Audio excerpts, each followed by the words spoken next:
guys, it's Dr. Hayes. I just wanted to make a video talking about some of the things we're going to do supposedly it was going to be for class tomorrow, well, today, whenever you're watching this.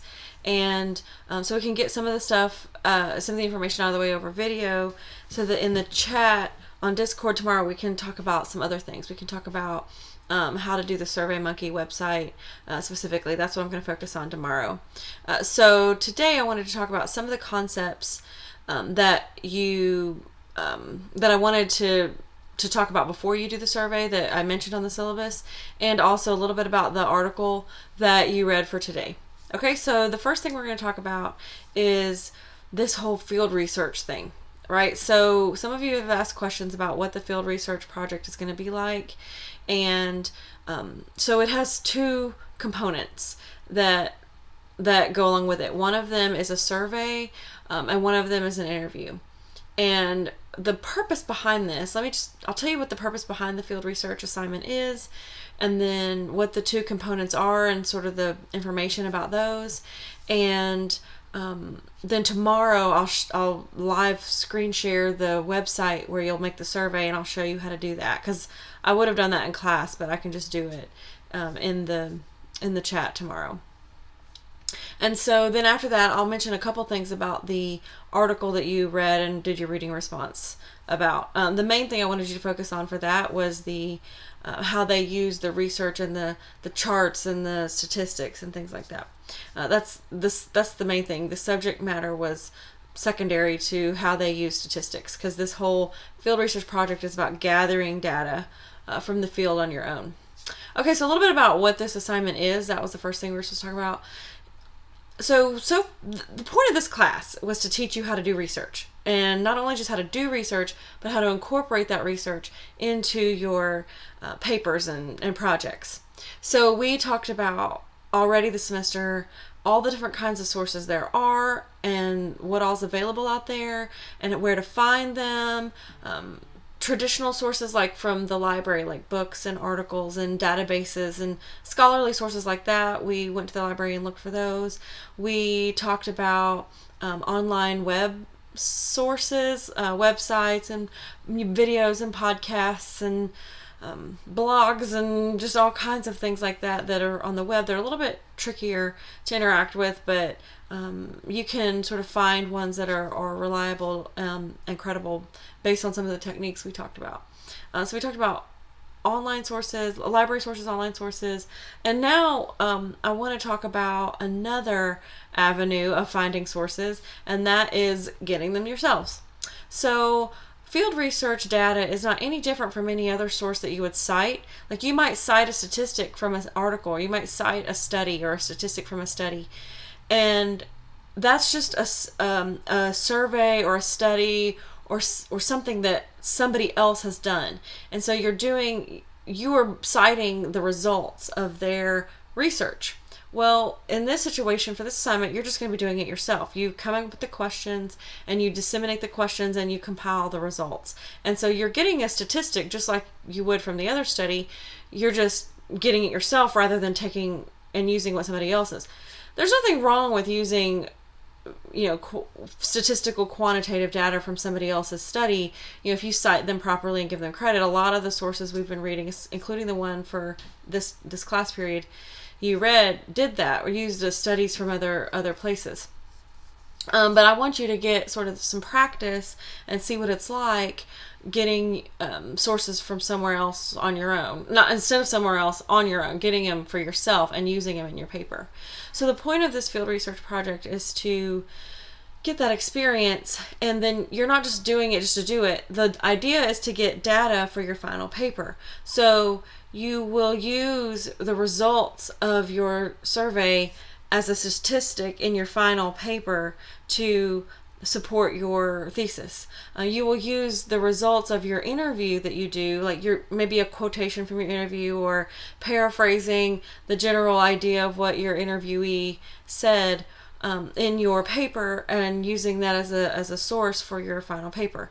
So the caveat of that is that when you're doing this field research project, you have to know what the topic for your final paper is. And hopefully, since you've been working in this topic all along, you kind of have an idea of what you know you want your final paper to be, the persuasive argument essay. And so you have to have already committed to that topic before you do this field research project, because the statistics and the questions you're asking in your survey and the person you choose for the interview and what you ask them are going to be determined by like your final topic. You're asking them things you want to know about for your final essay. You are trying to get information that will support your thesis for your final essay. So that's the reason for this.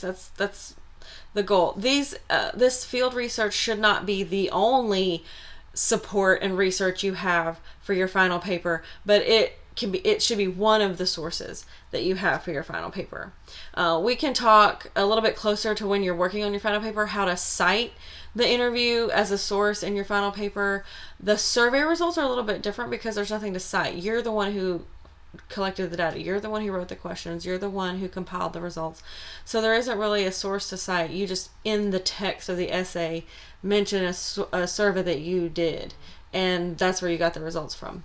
So anyway, when we're doing the final paper and compiling the works cited for that, we can go into a little bit more detail about how to cite this field research. But for now, it's just how to do it, how to collect it, what are some good questions, and how to incorporate the results into your paper.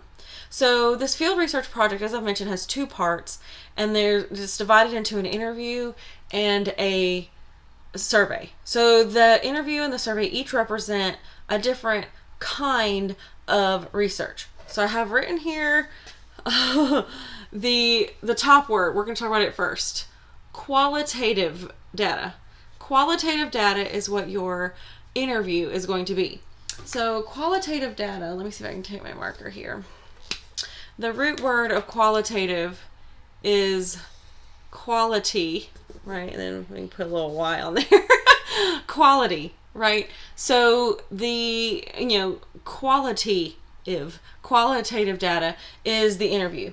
So qualitative research questions are open-ended. You ask, you want to get the interviewee, the subject, to elaborate and talk. So you ask them, what is your experience with XYZ? What are your thoughts about XYZ? How has your opinion changed about this over the course of your experience, right?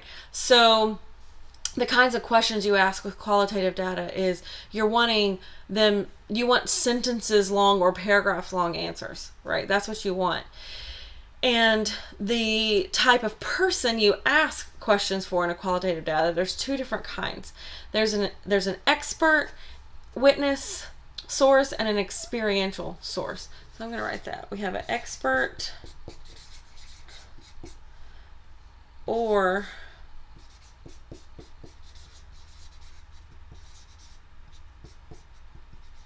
that's kind of hard to see.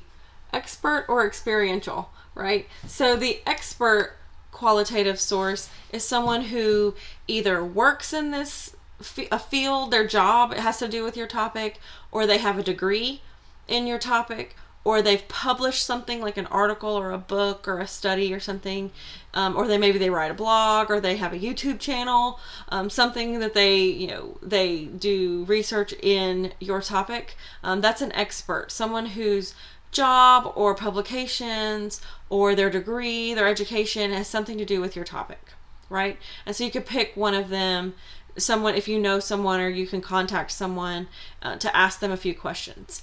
The other kind of source for a qualitative research is an experiential source. That's what that says. It's kind of hard to read. Experiential source. So this is someone who maybe doesn't necessarily have professional or educational experience with your topic, but they have experiential experience with your topic. So they might, another way to think about this is like an eyewitness source. Someone who maybe is a parent of a child who has experienced something to do with your topic, or is has a family member, or maybe they themselves have experience with your topic that's personal, not necessarily professional or from their education. Sorry, my nose keeps itching. And so they're still valid as a source to comment on your topic, just not as an expert. So in the text, when you're introducing these sources, back when we talked about incorporating sources into a text, we talked about introducing the source, like tell me who they are, why they are qualified to talk about your subject, and why you're using them as a source. You do the same thing here. In the text, you let me know who this person is, and why you're quoting them, and why they have a right to comment on your topic. So when you're doing your interview, you can interview like coaches, roommates, friends, people from your church, people from your family, or it can be somebody you don't know, like maybe somebody from the community who you know is involved in your topic, or somebody online, like maybe a YouTuber or someone with a blog, or maybe there's somebody who wrote an article and you can try to write them an email and ask them some questions. Oops, I just put my finger on that. And so anyway, you can select someone who is either an expert or someone who just has experience. Either way, but the point is you're going to try to interview this person. You're going to ask them a few questions. You're going to, I would say maybe 5 questions or 2 or 3. It's hard to say how many questions exactly are needed, because the point is you just want to get them talking. Some people are kind of talky, and they all you have to do is ask them one thing, like just tell me about your job in X top field, and they're like, oh yes, and they just talk and talk and talk and talk, and you just take notes, and you don't really need to ask any more questions. Some people need a little bit more guidance, like you have to ask them a question and they're like, yes, and you're like, okay, well tell me more about that. Oh, okay. And so they need a little bit more guidance, where you ask them some guiding questions to get what you need to know out of them for your paper. So your goal in the qualitative part of this field research is to find somebody who can comment on your topic, whether they're an expert or just an eyewitness, and make an arrangement to talk to them for a little while. It could be over the phone. It could be, well, probably not in person right now, but it could be over the phone. Or you can maybe type up the questions and email and send it to them and have them respond. Just know that you're going to get different kinds of responses, determining, based on if you talk to them live on the phone or whether you send them the questions on email. I think you can probably imagine why that would be. If you talk to them on the phone and ask them the question live, they have to think, and then they say their answer, and it's unedited. They haven't had a lot of time to prepare for it, so it's a little bit more raw and natural. If it's on the phone, it comes kind of off the hip. They have to think of it on the spot with their answer, so it's a little bit more genuine maybe, but not as polished either. And so you might have to get the basis of it, get the paraphrase essentially what they said to go in your paper. If you, on the other hand, type up the questions and send them in an email to your source, then they might take some time to think about it. They might write their answer out and then go back and proofread it and edit it and make sure it's all exactly what they want it to say. So you'll get a much more polished and detailed and thoughtful answer, but it might not be as genuine and forthright and raw as you would be on the phone. So just think of those things and take that in consideration as you're just making the arrangements with them about how to talk to them and how to get your answers and what questions you might need to ask. On the phone, you might not need to even ask as many questions. If you just have a conversation and tell them what your topic is of your paper, what kind of you need to know from them, then they just might get talking. But on an email or some other message, you would have to have plenty of questions lined out for them to answer. But you have a much easier copy and paste way to quote them as well if they do it through the email. So there's pros and cons to both methods. But your goal is to get a point of view of a source for your paper. You ideally would quote from them directly in your paper and introduce them just as you would another source like an article, and quote from them directly.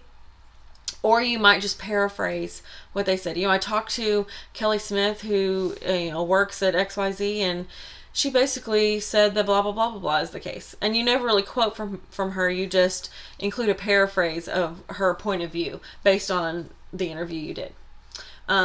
So I think that that's pretty much most of the information about the interview. The way you'll turn that in for your grade is you'll just turn in a transcript of the interview. So you'll turn in a piece of paper. It could be on email. It could be a handwritten thing that you take a picture of and send to me.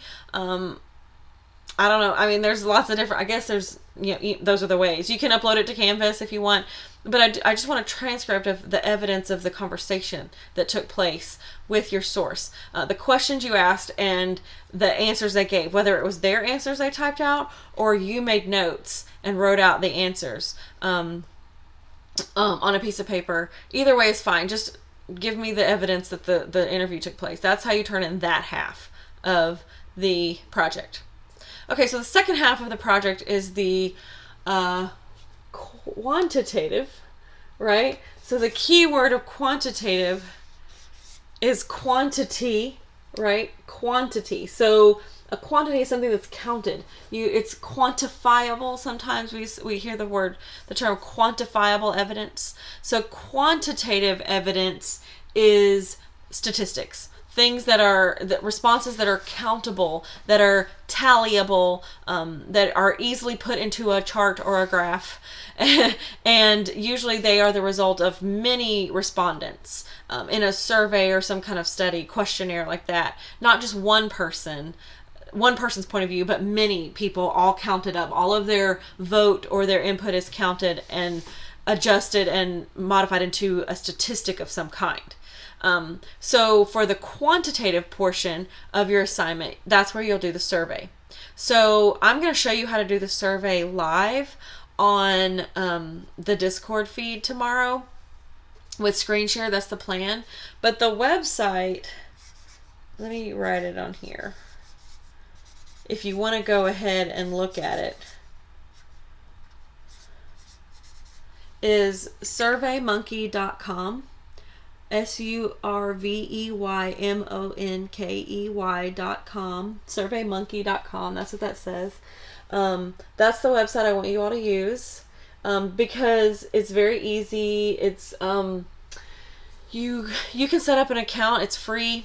For you to set up an account as a distributor of a survey, and then whenever you make your survey, it's very user friendly and just plug it in, and they make all the different kinds of questions. I'll show you tomorrow. But they make all the different kinds of questions. And then when you finish and you're ready to disseminate your survey out to collect results, they give you a link and you just put it out there. When people click on that link, it goes right to the survey and they can fill it out. They don't have to put in their name. They don't have to put in their email, nothing. They just fill it out and then hit submit, and then it tabulates the results. So it's very easy, and you don't have to collect data from individuals. It's completely anonymous. And so I want you to make a survey. Oops, I just put my hand on it. surveymonkey.com. I'll go over it live in the Discord tomorrow about how to actually do it on the website. But some tips about making a survey. You want questions that the answers can be quantified or counted up, easily translated into a statistic. So answers where the questions where the answers are closed, it's a closed-ended question. Whereas in the interview, you wanted open-ended questions where that you would encourage them to elaborate and keep talking. In a survey, you want closed-ended questions where it's like a yes or no answer, or sometimes, often, never, or on a scale of 1 to 5, how would you rate this? Things like that. And so usually the survey questions are things like multiple choice. You give them an option or some ranges to choose from, or you give them like a percentage scale to choose from, or you give them like I said, on a scale of 1 to 5, and you have them rate a certain question, or you just give them a couple options like yes or no, or something that it's a choice, nothing where they fill in the blank. Now, SurveyMonkey has a question option where there's just a blank where they can fill in the blank. That's not the kind of question that you need to put on your survey. Your survey needs to be where they have a choice. Some people suggest, and it's appropriate for your topic, that you might need to include some demographic information in your survey. Like some of your questions might need to be, what gender do you identify with, male, female, other, or what is your age, and give like a range, A, this age bracket, B, this age bracket, C, this, and so you can kind of categorize your responses, because a lot of times the demographic information of your respondents speaks to the significance of the result. So women might say this thing, but men say this thing, and young teenagers respond this way, but people from a more mature middle-aged generation say this thing.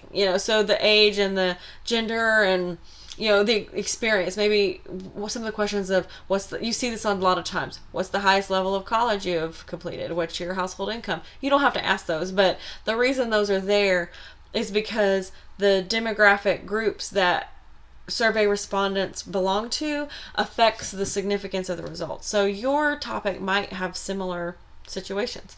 For example, some of you who are doing the nutrition ones, you might put, how often do you eat, do you get food from a drive-thru at a fast food restaurant? And you might put never, once a week, a couple times a month. You might give some options. So that would be like an example of a good survey essay question.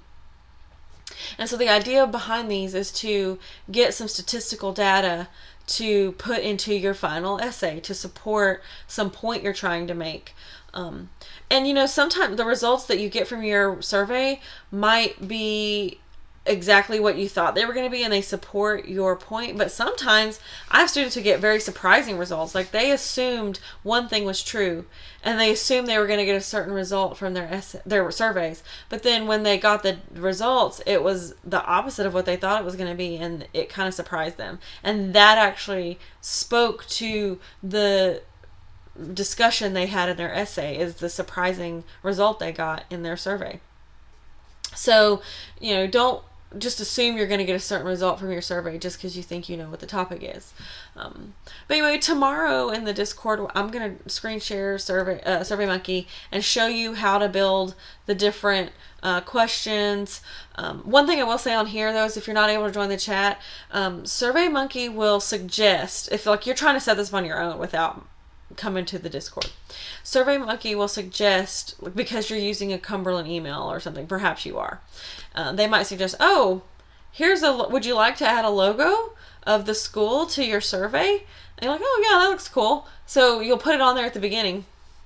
You'll get the whole survey built, and at the end, when it's time for you to collect your responses, like to publish your survey and collect your responses, it will say, oh, you can't proceed, you don't have a paid account, you need to pay to be able to submit this survey.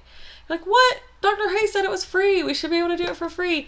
It is free, but if you have a company logo on a survey, then that's only available in the premium membership. So they're trying to it's like a subtle upsell. Like if you put the logo on, it'll prompt you at the end to get the paid subscription because there's a logo. So just if it prompts you to put a Cumberland logo on your survey, just say no thank you and just proceed as with the standard design of the survey. That will kind of make it where it'll stay free for you.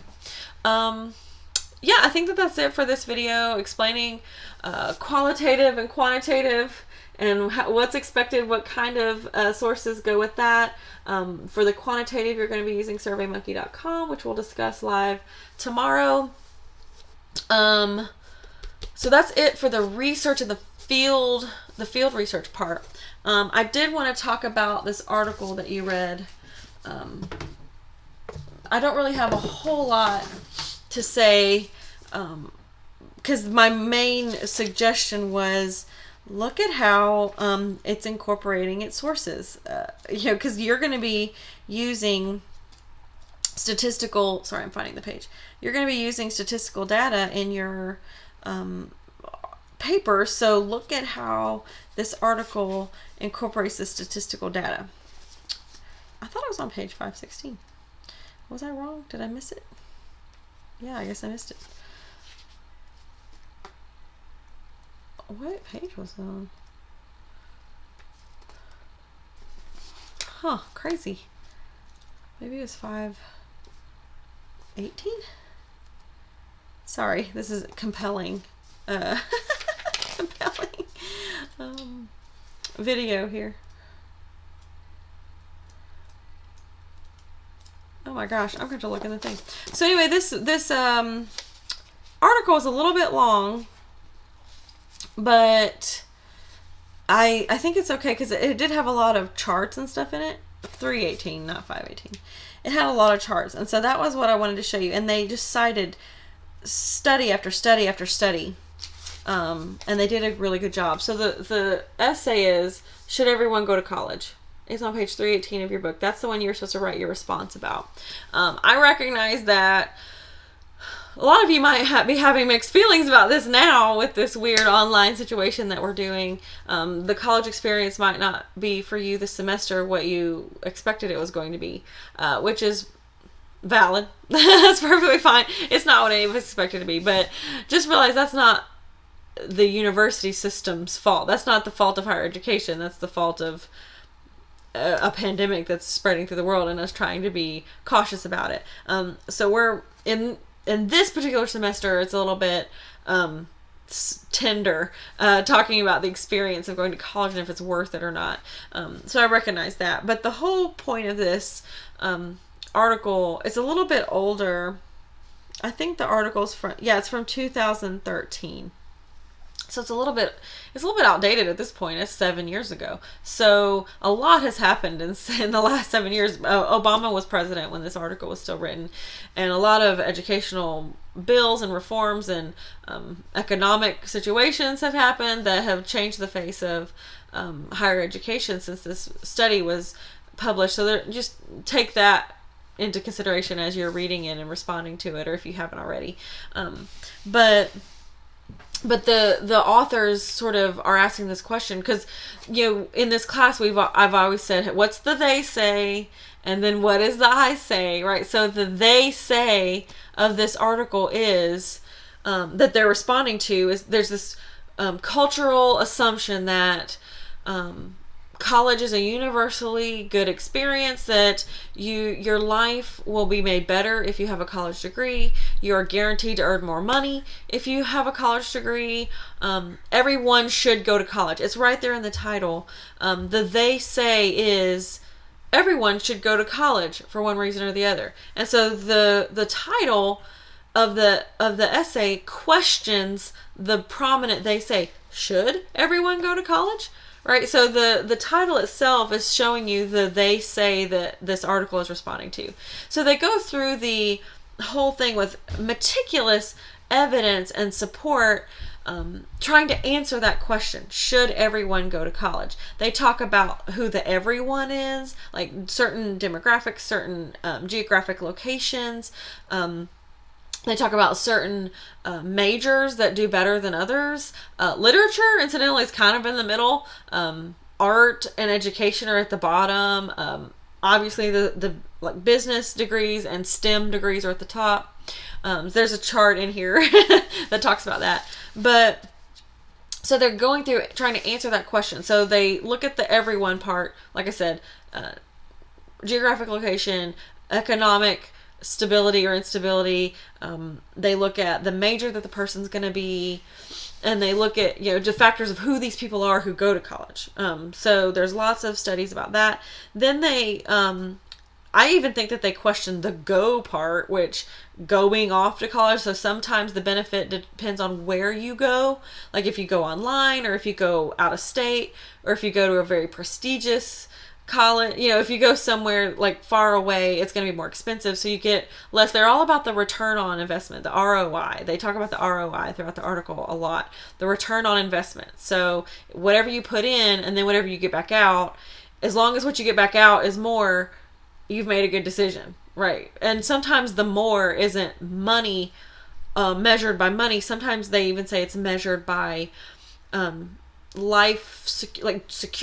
security, enjoyment of your job, pleasure in going to work, stability, and support for your family life and social life. So those are returns on your investment that aren't monetary. I will say, me personally, that is my return on investment.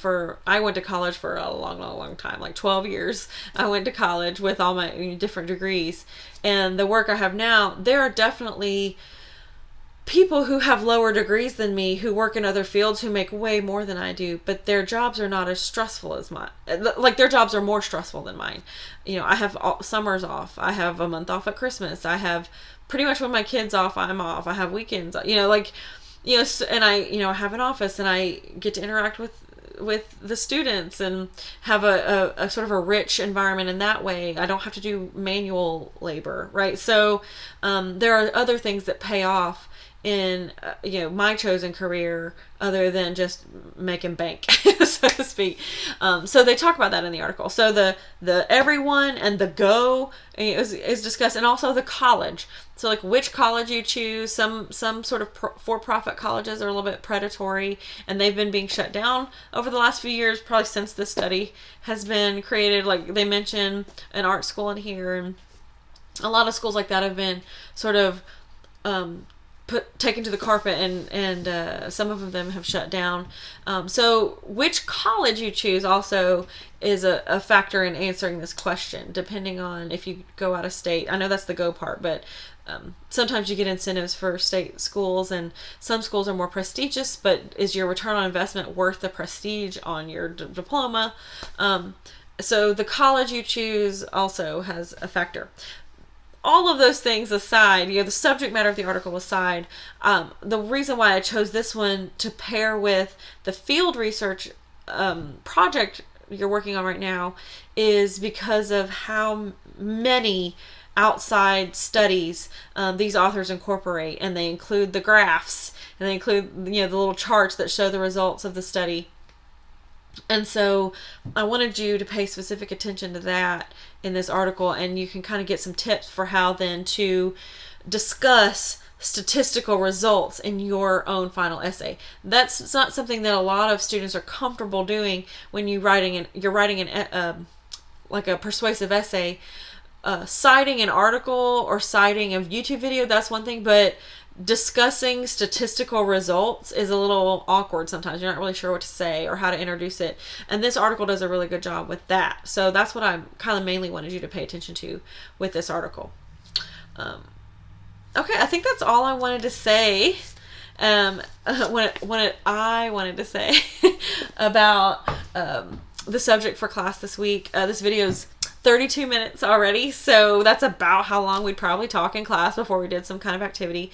So at this point, if we were in the classroom, I would shut up and I would open up the computer and I would pull up SurveyMonkey and show you how to use it. So that's what we're going to do live tomorrow. If you're unable to make the live broadcast or the Discord meeting tomorrow for whatever reason, and you go to SurveyMonkey, you're not sure what to do, feel free, of course, to get in touch with me, and I can maybe walk you through it one-on-one if you need help or if you have a question about it. Because I'd like you to have your surveys completed by next class, by Tuesday, so that you can send them out, and I think that'll give you about a week to collect results and everything. Before the final results are due. The way you turn in the survey is just you send me the survey results link, and I will show you how to find that tomorrow on SurveyMonkey on the Discord feed as well. Okay, so for now, I think that's all we've got. If you have questions, let me know, and I will see y'all tomorrow.